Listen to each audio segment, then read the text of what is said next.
Qiyomatda Rasululloh kelsalar, sen meni sunnatimdan uyalgan eding, sen meni sunnatimdan yuz o'girgan eding deb indamay qaytib ketib orsalar, sahobalar bilan birga jannatga kirib ketsalar, biz qolib ketsak nima qilamiz? Rasululloh nima qilamiz? Rasululloh jannatga sahobalar bilan, Abu Bakrlar bilan kirib ketsalar, biz qolib ketsak qiyomat kunida. Qanaqa holat, nima tadidi biz uchun?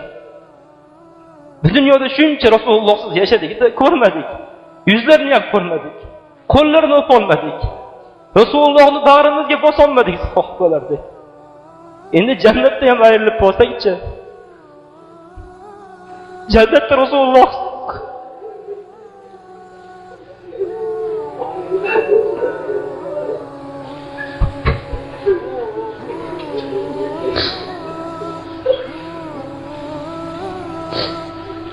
sahobalar yig'lashdida, ey Allohning Rasuli, biz siz nima qilamiz qiyomat kunida?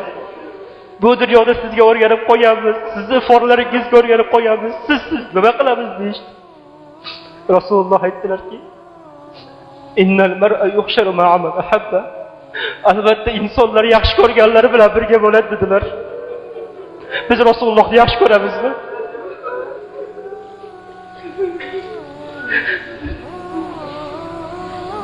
Rasululloh bilan birga bo'la olar ekanmiz.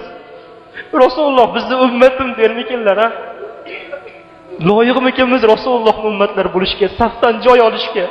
O'shancha sahobalar, o'shancha taqvodor zotlar o'tishdi, o'shancha ulamolar o'tishdi, tobiin, tobiinlar o'tishdi. Juda ko'p insonlar o'tishdi, taqvodor insonlar. Biz ham arzirmikanmiz o'sha qolibga tushib turib Rasululloh bilan birga jannatga kirib olishga?